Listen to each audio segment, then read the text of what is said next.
I honestly don't know if I'm the villain here or if I'm finally the hero of my own life. But I need to know if you would have done the same thing if your own flesh and blood treated you like a ghost. For 24 years, until they saw a price tag attached to my name. My parents didn't even show up to my wedding, even though they lived 45 minutes away, because they claimed they were too busy with my brother's third failed business launch.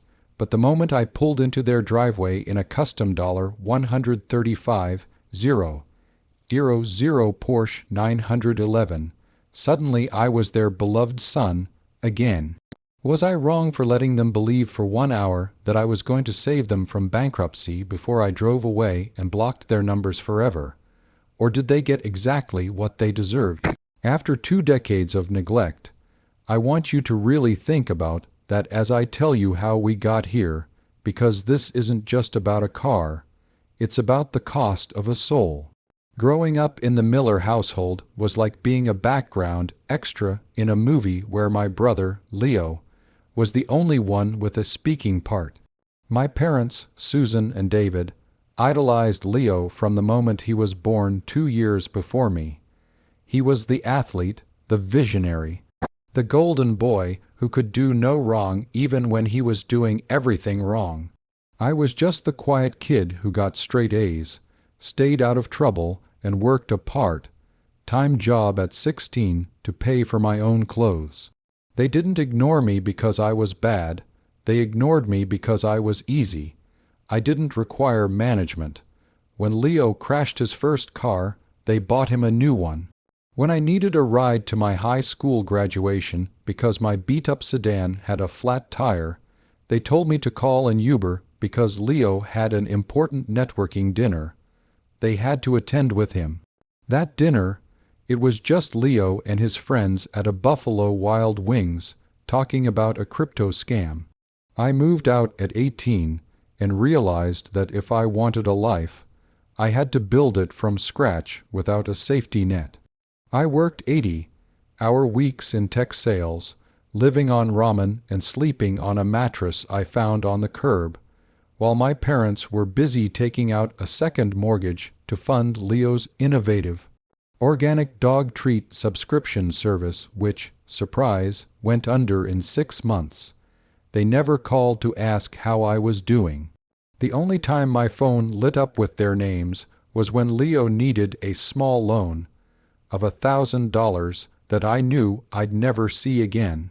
After the third time I said no, they stopped calling altogether. I became the selfish son. I became the cold one. I spent years in therapy unlearning the idea that my value was tied to how much I could provide for people who didn't love me. And eventually, I met Sarah. Sarah was everything my family wasn't: kind, supportive, and fiercely protective of me. When I told her about my family, she couldn't believe it. She wanted to reach out, to bridge the gap, but I told her it was a waste of breath. When I proposed to Sarah, I decided to try one last time. I sent my parents a formal invitation to the wedding. I even called my mom to tell her how much it would mean to have them there. She sounded distracted, saying, "Oh, that's nice, honey. We'll check the calendar, but Leo is thinking about opening a boutique gym, and he might need us to help with the grand opening that weekend." I told her the wedding was 6 months away. She said, "Planning takes time, Mark. Don't be so sensitive. Fast forward to the wedding day." I stood at the altar, looking at the empty seats in the front row that were reserved for the groom's parents. They didn't show up. They didn't even send a text. I found out later through a Facebook post that they were at a launch party for Leo's gym, a party attended by 6 people in a rented warehouse. I stood there, holding Sarah's hands, and I felt something inside me finally snap. The grief was replaced by a cold, hard clarity. I realized that day that I didn't have parents. I had a biological origin story, and that story ended at the wedding. In the 3 years following the wedding, my career exploded. I moved from sales into a high-level executive role at a fintech startup, and when the company was acquired, I walked away with a payout that changed my life. I didn't buy a mansion. I didn't go on a shopping spree. I invested, I saved, and then I bought the one thing I had dreamed of since I was a kid playing with Matchbox cars.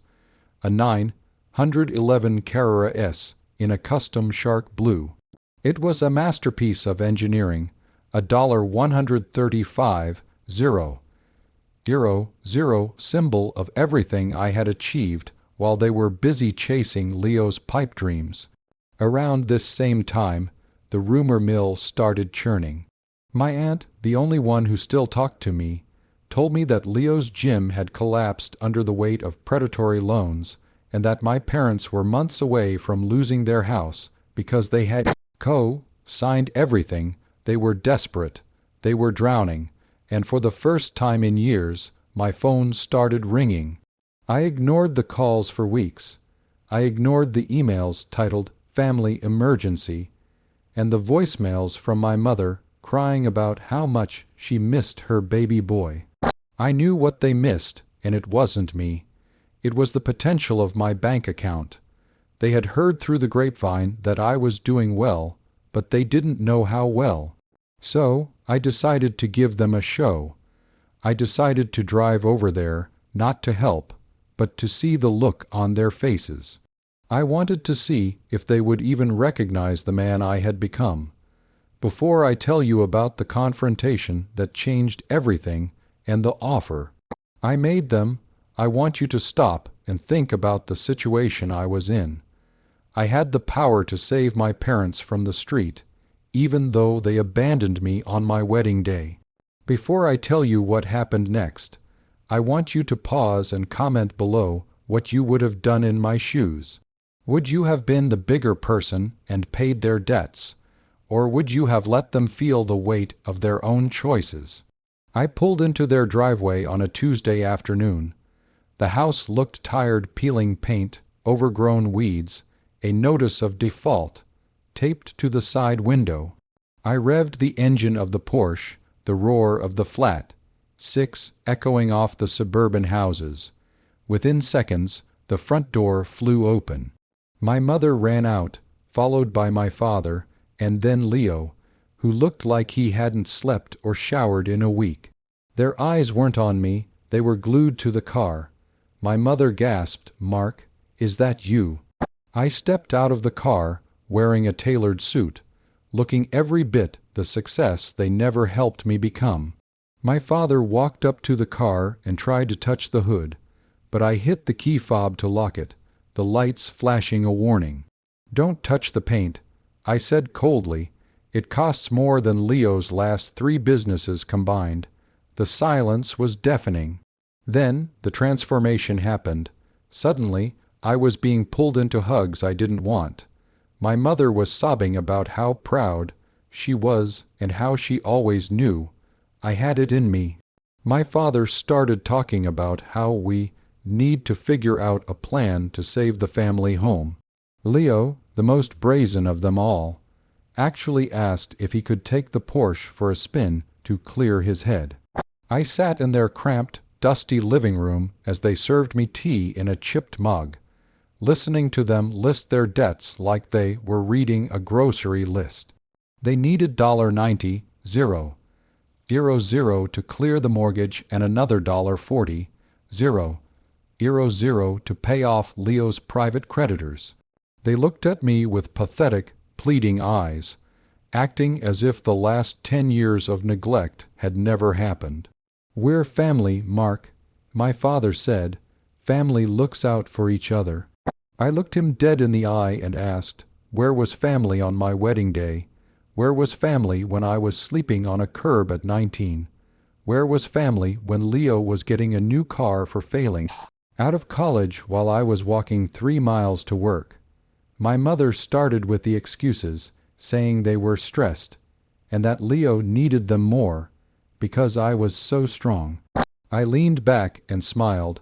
It was a predatory smile. I told them, "You're right. I am strong, and because I'm strong, I'm going to help you." Their faces lit up. Leo actually started cheering. I told them I would go to the bank the next morning, get the cashier's checks, and come back to settle everything. I even told Leo I'd look into a position for him at my firm. They were treats, they were groveling, they were calling me the savior of the family. I stayed for an hour, letting them feed me lies about how much they loved me. Then I got back into my Porsche. As I started the engine, my mother leaned into the window and said, "We'll see you tomorrow morning for the checks, right?" I looked at her, truly looked at her, and said, "You know, the funny thing about this car is that it has incredible GPS. It can find any destination in the world, but somehow it can't find the way back to this house." I shifted into gear and added, "I'm not coming back tomorrow. I'm never coming back. You didn't remember I existed until you saw $135,000 on wheels. You aren't losing your house because of bad luck. You're losing it because you invested everything in the wrong son. Have a nice life."